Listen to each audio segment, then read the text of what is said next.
Assalamualaikum warahmatullahi wabarakatuh. Salam sejahtera bagi kita semua. Kepada yang terhormat, Bapak Bonda Siswa Saputra, selaku dosen pengampu mata kuliah Rekayasa Perangkat Lunak, dan teman-teman Sistem Informasi UNESA 2022 yang kami banggakan. Pada kesempatan kali ini, kami dari kelompok 4 akan mempresentasikan hasil kerja kelompok kami tentang simulasi penerapan Agile Development dalam proyek pengembangan aplikasi sederhana bernama Force. Namun sebelum itu, kami akan memperkenalkan anggota kelompok 4.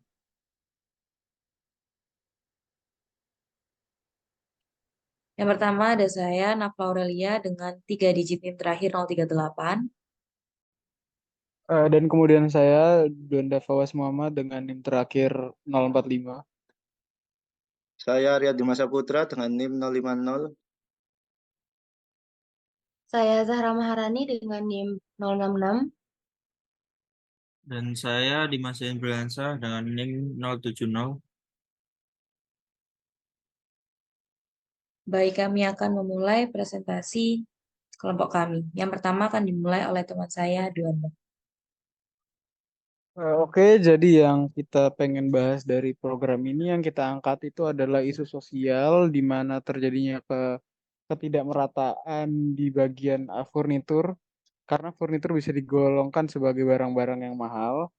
Nah, oleh karena itu kita terpikirkan untuk membuat aplikasi furnitur sharing yang dapat mengurangi pemborosan. Pemborosan ini ke apa dalam bidang pembuangan-pembuangan furnitur-furnitur yang tidak terpakai bisa disalurkan kepada orang-orang yang benar-benar membutuhkan. Oke, dengan konteks pembangunan berkelanjutan, mengurangi limbah dan menggunakan pemakaian kembali, dan aplikasi furnitur sharing ini secara keseluruhan aplikasi ini memiliki potensi untuk memberikan banyak manfaat pada masyarakat, termasuk mengurangi limbah, mempromosikan solidaritas sosial, dan mendukung tujuan pembangunan berkelanjutan. Next. Oke, jadi tujuan dari aplikasi ini yaitu mengurangi pemborosan sumber daya, meningkatkan akses-akses kepada barang penting, memfasilitasi solidaritas sosial, dan meningkatkan kualitas hidup, pemberdayaan komunitas, dan dukungan terhadap pembangunan berkelanjutan. Dengan tujuan-tujuan ini, fungsi furniture sharing dapat menjadi alat yang efektif untuk mengatasi masalah sosial, ekonomi, dan lingkungan yang ada dalam masyarakat modern. Melalui kolaborasi antara donatur, penerima, dan masyarakat umum, aplikasi ini mencapai dampak positif yang signifikan dalam mengurangi ketidaksetaraan dan mempromosikan solidaritas sosial dan mendukung lingkungan yang berkelanjutan.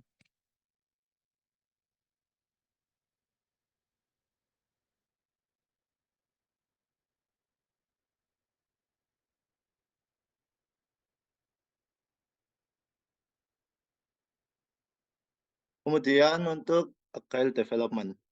Agile Development atau pengembangan Agile adalah pendekatan dalam dunia pengembangan perangkat lunak yang bertujuan untuk menghasilkan perangkat lunak yang lebih adaptif, kolaboratif, dan responsif terhadap perubahan.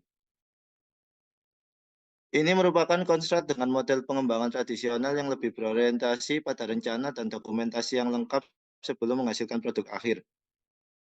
Agile Development memiliki beberapa karakteristik utama, yaitu yang pertama, iterasi dan incremental. Agile Development membagi proyek menjadi serangkaian iterasi yang biasanya berlangsung selama 1 hingga 4 minggu. Setiap iterasi menghasilkan bagian-bagian incremental dari perangkat lunak yang dapat diuji dan diimplementasikan secara mandiri.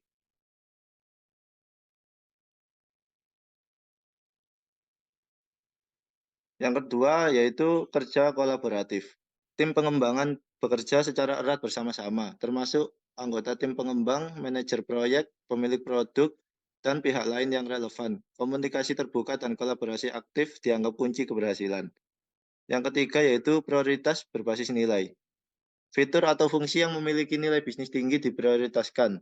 Pemilik produk atau product owner bertanggung jawab untuk mengidentifikasi dan menentukan prioritas berdasarkan kebutuhan bisnis.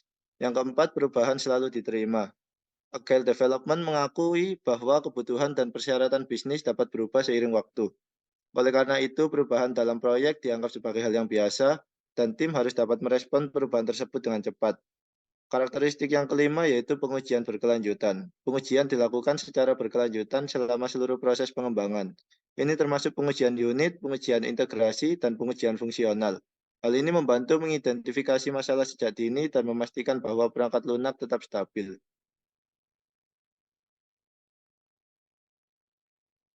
Ya, selanjutnya yaitu keenam, pengembangan bertahap.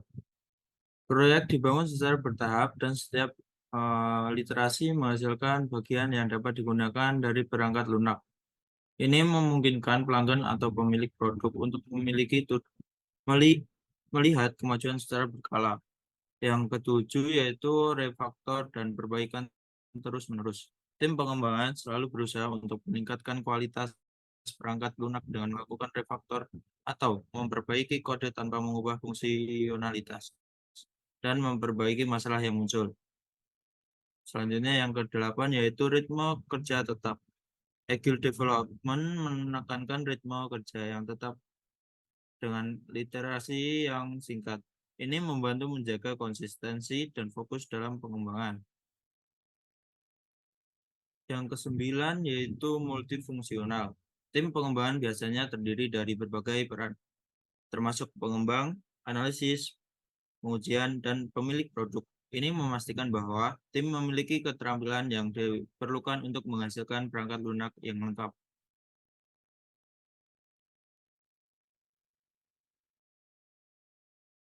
Baik, selanjutnya masuk pada deskripsi fungsionalitas awal dari aplikasi ini. Yang pertama, kita akan membahas rincian fungsionalitas inti dalam aplikasi, lalu yang kedua ada fitur awal dari aplikasi.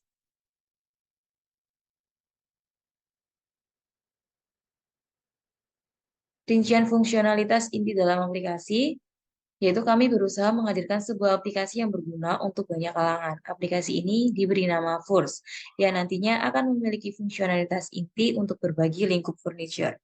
Untuk algoritma dalam pengaplikasian Force, yaitu para donatur atau pengguna aplikasi yang ingin menyumbangkan barangnya akan masuk dalam fitur yang akan kami jelaskan pada slide berikutnya.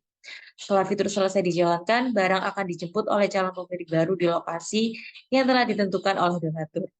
Jadi pada intinya fungsionalitas inti dari aplikasi ini adalah penyaluran furniture yang sudah tidak digunakan kepada orang lain yang masih membutuhkan fungsionalitas dari barang tersebut. Gagasan dari aplikasi First ini akan terus berkembang seiring berjalannya waktu.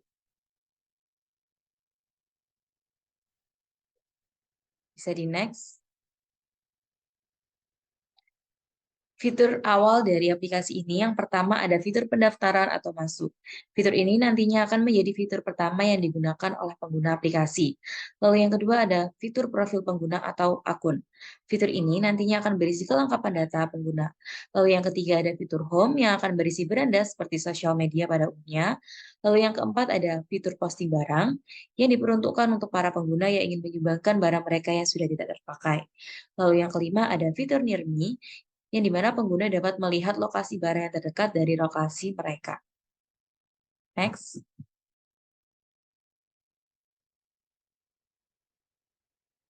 Yang keenam ada fitur My Furniture. Fitur ini merupakan tempat para pengguna dapat melihat barang apa saja yang telah diposting dan barang apa saja yang telah diambil dari pengguna lainnya. Lalu yang ketujuh ada fitur About Us.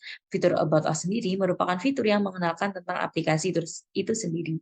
Dari bagaimana aplikasi dibuat dan siapa saja yang membuat aplikasi itu. Lalu yang kedelapan ada fitur notifikasi yang dimana merupakan fitur yang nantinya digunakan pengguna untuk menerima berbagai informasi. Lalu yang kesembilan ada fitur request atau permintaan yang nantinya akan digunakan pengguna yang ingin mengambil atau mengklaim barang yang ditawarkan oleh pengguna lainnya atau donatur.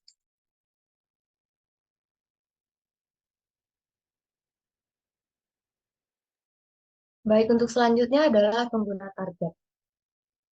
Berikut merupakan beberapa pengguna target dan kebutuhan utama mereka dalam konteks aplikasi furniture sharing yang menerima barang dari donatur dan berbagi kepada orang yang membutuhkan. Yang pertama adalah donatur. Untuk karakteristik pengguna target donatur ini dapat berupa individu, perusahaan, atau bisnis. Individu yang berdonasi mungkin memiliki barang-barang rumah tangga yang sudah tidak mereka butuhkan, sementara perusahaan dapat berdonasi sebagai bagian dari inisiatif mereka. Untuk kebutuhan utamanya, Donatur ingin memberikan barang-barang mereka dengan mudah dan aman kepada mereka yang membutuhkannya. Mereka mungkin juga mencari cara untuk mengurangi limbah dan berkontribusi pada kebaikan sosial. Yang kedua adalah penerima. Penerima dapat berupa individu, keluarga, ataupun kelompok komunitas. Mereka mungkin menghadapi situasi ekonomi yang sulit, kehilangan tempat tinggal, atau krisis lain yang membuat mereka membutuhkan perabotan atau barang-barang rumah tangga. Penerima membutuhkan akses mudah ke barang-barang rumah tangga yang diperlukan. Mereka mencari bantuan untuk meningkatkan kualitas hidup mereka dan mendapatkan barang-barang yang mungkin sulit mereka beli. Next.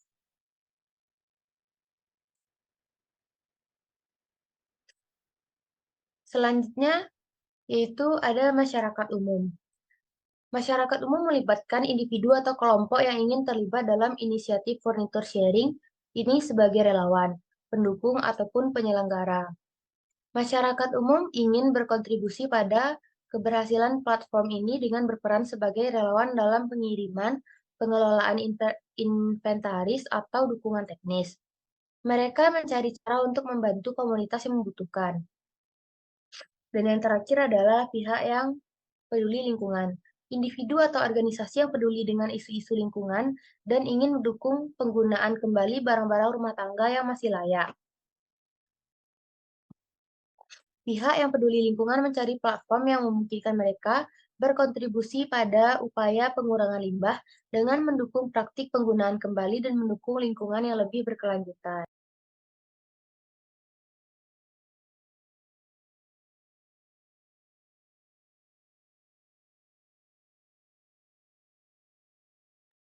Oke, jadi perencanaan sprint adalah suatu tahap penting dalam metodologi pengembangan perangkat lunak agile seperti Scrum. Ini adalah saat tim pengembangan merencanakan dan mengorganisir pekerjaan yang akan dilakukan selama iterasi tertentu yang disebut sprint. Kelompok kami menggunakan papan Kanban atau metode Trello untuk menyusun sprint. Dalam semua langkah-langkah yang dilakukan dalam pengembangan aplikasi, kami akan merencanakan 6 sprint dan dengan jangka waktu 1 minggu setiap sprintnya. Sprint yang telah disusun dapat dirinci sebagai berikut.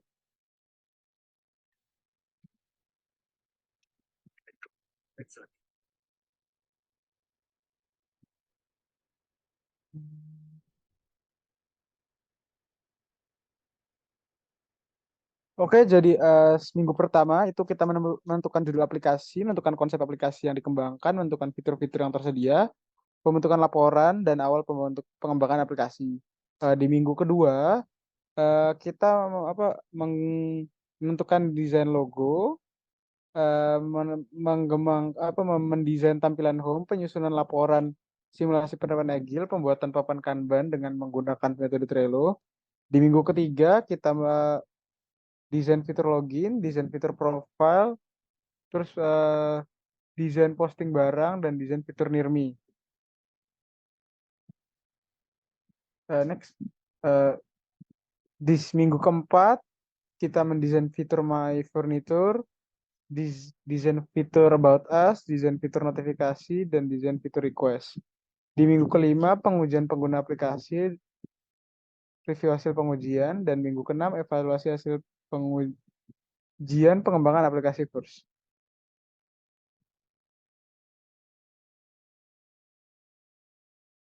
Oke, jadi untuk pada slide ini dan 2 slide ke depan adalah gambaran umum dari papan Kanban yang dibuat menggunakan Trello. Yang dimana pada papan Kanban terdiri dari 3 bagian, yaitu to do, doing, dan done. Dan di mana setiap bagian itu terdapat tugas masing-masing, yang nantinya bagian dan tugasnya akan dijelaskan lebih lanjut oleh teman saya.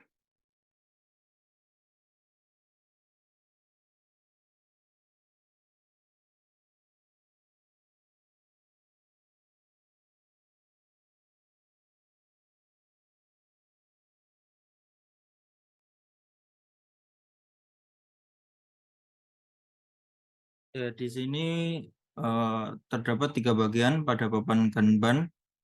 yaitu to do. To do berisi list fitur yang akan dikerjakan. Selanjutnya yaitu doing, yang berisi fitur dan laporan yang sedang dilakukan.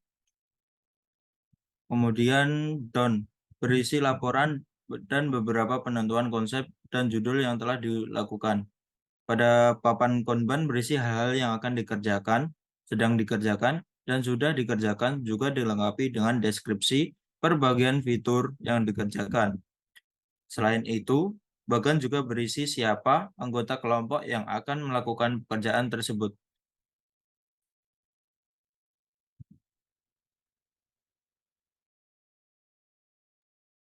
Yang pertama, pada bagian to do, terdapat desain fitur pendaftaran atau masuk, di mana pada papan Kanban juga dijelaskan deskripsi mengenai desain fitur pendaftaran atau masuk. Tidak hanya itu, di papan Kanban juga dapat dilihat siapa member yang akan mengerjakan desain fitur tersebut. Lalu yang kedua juga sama, terdapat fitur profil pengguna yang deskripsi dan membernya juga diatur sedemikian rupa seperti desain fitur pendaftaran atau masuk. Bisa di next. Lalu di bagian 7 juga terdapat desain fitur posting barang. Lalu ada desain fitur near me. Next.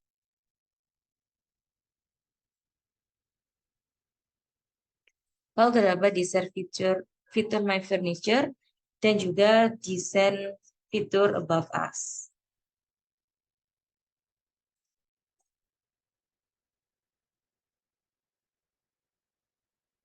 Juga terdapat pengujian aplikasi dan juga review aplikasi.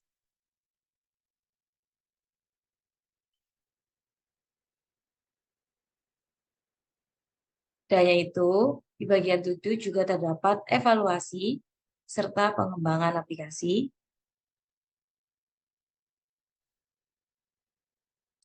Desain fitur notifikasi, desain fitur request.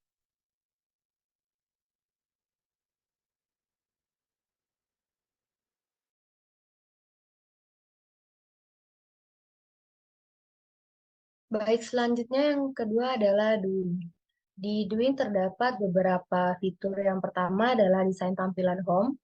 Di sini juga terdapat anggota yang dapat mengerjakan bagian tersebut dan deskripsi singkat tentang fitur ini. Terus ada juga desain logo aplikasi.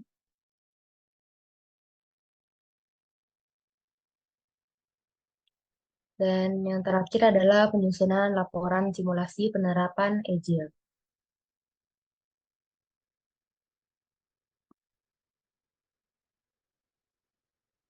Untuk bagian done, itu terdapat pembuatan laporan awal aplikasi, penentuan judul,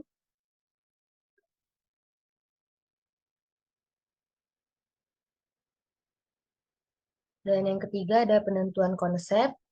Yang keempat atau yang D adalah penentuan fitur yang tersedia.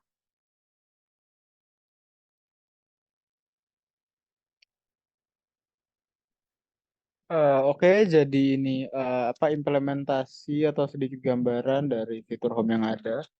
Jadi kita ingin membuat ini lebih mudah dipahami gitu kan. Jadi kita menggunakan desain yang minimalis di bagian tampilan depan, memberikan sedikit deskripsi dan nama orang yang akan mendonasikan barangnya. Dan kemudian bila mereka tertarik dengan barang yang di display berada di home, mereka tinggal klik bagian see more dan akan diarahkan ke halaman deskripsi lengkap dari furnitur yang akan mereka pilih. Oke.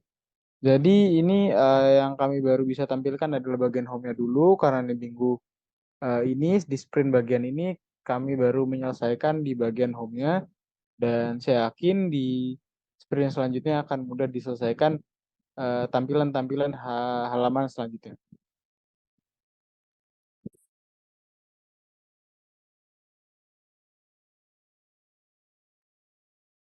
Baik, Mas. Masuk pada bagian terakhir, yakni kesimpulan.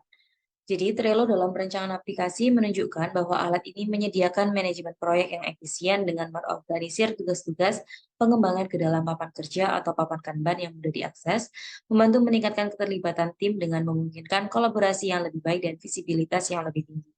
Selain itu, Trello juga memfasilitasi penyusunan prioritas yang lebih baik untuk memastikan fitur-fitur utama mendapatkan perhatian yang pantas. Trello juga membantu dalam keterorganisasian dokumentasi dan sumber daya terkait dengan perancangan aplikasi, serta memungkinkan pelacakan kemajuan proyek secara keseluruhan, memungkinkan manajer proyek untuk mengidentifikasi masalah lebih cepat, dan mengatasi perubahan dan penyesuaian dengan lebih mudah. Dengan demikian, Trello menjadi alat yang berharga dalam mengelola dan memantau pengembangan aplikasi yang lebih efektif. Baik, sekian yang dapat kelompok 4 sampaikan. Aplikasi yang kami kembangkan seiring berjalannya waktu akan berkembang pula sesuai dengan sprint yang telah disusun. Kami mengucapkan terima kasih kepada Pak Bonda dan teman-teman. Semoga video yang kami sampaikan dapat bermanfaat. Apabila terdapat kesalahan, kami mohon maaf. Assalamualaikum warahmatullahi wabarakatuh.